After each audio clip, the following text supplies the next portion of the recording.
Jadi keutamaan pertama dari Ramadan itu singkatnya bisa menggugurkan seluruh dosa. Allahu Akbar. Bayang ya, siapa yang hidup tanpa dosa sampai detik ini saja kita bicara. Matanya tanpa dosa, ya kan? Telinganya tanpa dosa, lisannya tanpa dosa, kemudian sampai ke ujung kaki. Siapa yang hidup nggak punya dosa? Ya. Atau sekarang kalau punya dosa, pulang kembali kepada Allah, tenang nggak kira-kira tuh? Ya, bahagia nggak pulang bawa dosa itu? Ya, jangankan kita kembali kepada Allah di akhirat misalnya, di dunia saja.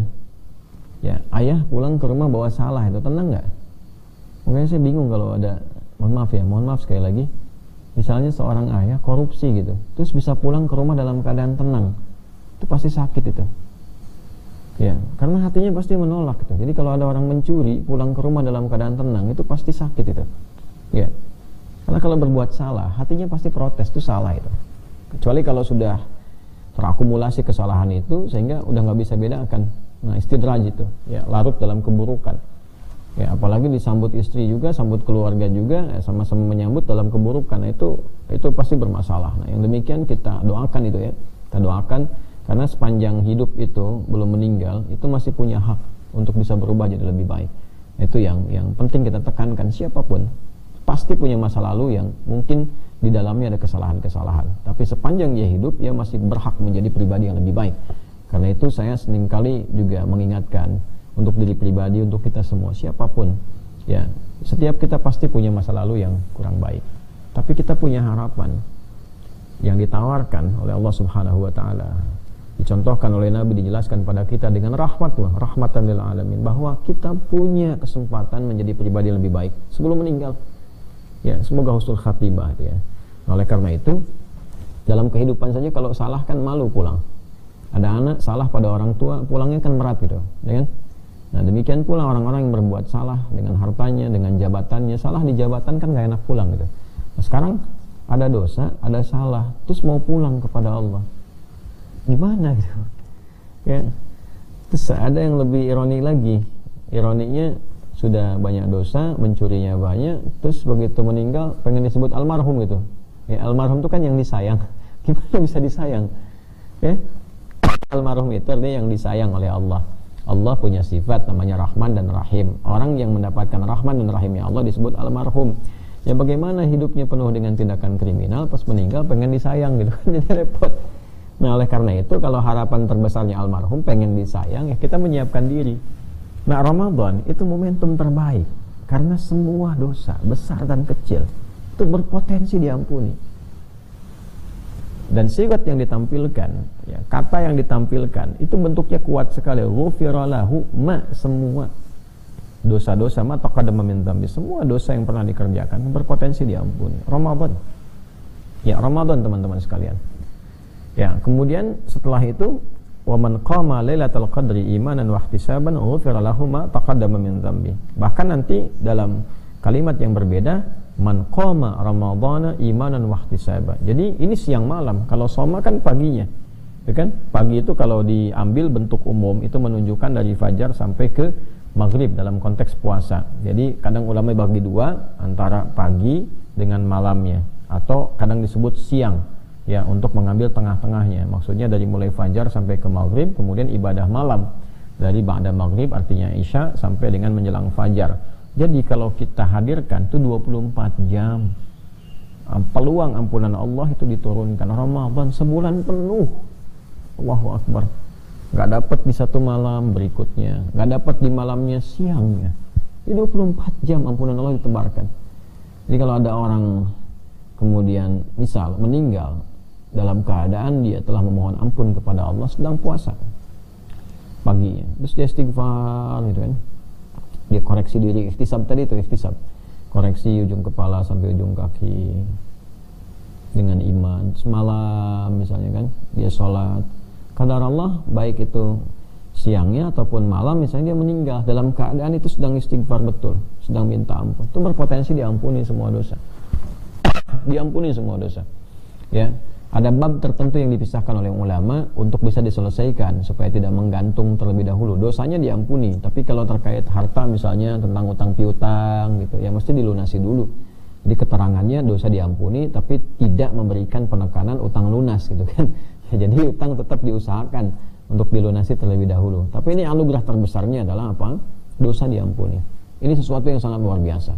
Ya, sulit untuk kita dapatkan dalam kehidupan kita, teman-teman sekalian. Oleh karena itu, jika merasa tidak aman dengan maut, artinya bisa datang kapan saja, dan merasa belum aman dengan amal, artinya kita merasa banyak salah dan sebagainya, maka sebagai muslim yang baik, insan beriman yang baik, seyogyanya dan cerdas, dia menyiapkan diri.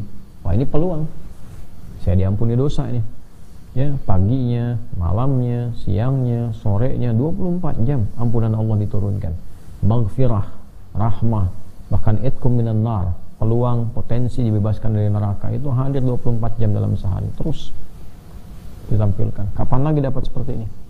Ya, karena itu ada hadis yang sangat viral, termasuk Al-Hakim An-Naisaburi memasukkan hadis ini dalam kitab Mustadrak beliau, bahwa nanti ada 3 kalimat yang disampaikan dari Nabi SAW. Salah satunya ini adalah sesuatu yang sangat menarik. Ya, siapa yang sampai ke bulan Ramadan, ya, kemudian dia tidak mendapatkan ampunan Allah Subhanahu wa taala, maka sangat disayangkan, jauh dari rahmat Allah, sangat disesalkan, tidak mendapatkan anugerah yang dimaksudkan. Man adraka ramadhana falam yughfar lahu. Ya, orang yang mendapati Ramadan tapi enggak memanfaatkan potensi Ramadan supaya dosanya diampuni. Itu raghima an farajulin, pembukanya tuh, kotor hidungnya, belang hidungnya, atau bu'dan dalam salah satu tafsirnya, jauh dari rahmat Allah Subhanahu wa taala. Jadi raghima an farajulin itu satu idiom yang ditampilkan dalam bahasa Arab untuk menunjuk seseorang dengan perilaku yang kurang etis, ya, sesuatu yang enggak bagus. Ya, kalau bahasa kita itu hidung belang tuh, hidungnya kotor itu. Ya, hidung belang kan dulu ada satu sejarah juga di era kolonial itu, ya, di Belanda itu kalau ada yang berzina itu, ya, itu kemudian yang dua-duanya laki-laki perempuan itu akan dihukum sampai meninggal. Ya, ada yang dirajam, dilempar, ada yang dipenggal dan sebagainya. Tapi sebelum itu laki-lakinya dibelangin dulu hidungnya, ya, untuk menunjukkan bahwa ini perbuatan kotor yang tercela. Ini pernah terjadi, seorang prajurit pernah kemudian berzina dengan salah satu kolega dari gubernur pada masa itu, entah JP Kun atau yang lain gitu kan. Kalau teman-teman bisa cek sejarahnya, itu ada juga di kota tua itu di Jakarta, ya teman-teman, kalau cek itu sejarah. Nah, itu kemudian prajurit itu berzina dengan salah satu kolega, ya, pembesar di Belanda pada masa itu, dan ketahuan langsung dihukum. Ya, sebelum dihukum itu, ya, dieksekusi sampai meninggal keduanya. Itu yang laki-laki diberikan tanda di hidungnya, ya, dengan arang gitu untuk menunjukkan kehinaan. Maka di situ belanglah hidungnya, disebutlah hidung belang. Itu asal-asal dari kata-kata hidung belang yang menyebar di masyarakat, dikaitkan dengan perilaku yang menyimpang. Nah, ini rohimaan forojulin, kotor ini hidungnya, belang hidungnya gitu kan. Nah, ini untuk menunjukkan sesuatu yang nggak pantas lah. Merasa beriman, dikasih ampunan, peluang, ya, sebulan penuh siang dan malam, kok nggak bisa dapat gitu? Kok bisa? Ya, sehari nggak dapat, ya besoknya bisa dapat, siang nggak dapat, malamnya bisa dapat. Jadi kalau sebulan nggak dapat tuh ngapain aja gitu? Ya, nah, itu sesuatu yang nggak tepat. Gitu. Nah, itu juga dicela oleh malaikat. Jadi sampai dikatakan amin, gitu kan? Dalam riwayat malaikat mengaminkan, ada keterangan lain Nabi yang mengaminkan, gitu kan? Ya, dijauhkan dari rahmat Allah orang-orang yang diberi kesempatan dan dikasih nggak dimanfaatkan gitu. Nah, ini sesuatu juga motivasi yang sangat kuat supaya kita terhindar dari hal-hal buruk atau celaan-celaan yang dimungkinkan bisa terjadi pada orang-orang yang tidak menyiapkan diri. Jadi ini teman-teman, singkatnya, keutamaan pertama Ramadan yang menghadirkan motivasi kuat bagi kita untuk menyiapkannya adalah Ramadan berpeluang mendapatkan limpahan anugerah ampunan di setiap detik-detik bagian waktunya, siang dan malam. Dan itu yang paling kita impikan. Ya, kita berharap pulang dalam keadaan yang baik, yang bersih, seperti kita dilahirkan dalam keadaan fitrah yang bersih, pulang juga dalam keadaan yang bersih. Berbahagialah orang-orang yang dianugerahi berbagai macam kehidupan, kenikmatan dalam hidupnya, kemudian pulang mendapatkan ampunan Allah. Dosanya gugur, hartanya, hisabnya aman, ilmunya aman, tenaganya aman, dan pulang dalam keadaan yang menggembirakan. Dan di akhirat dibangkitkan dalam keadaan yang bahagia.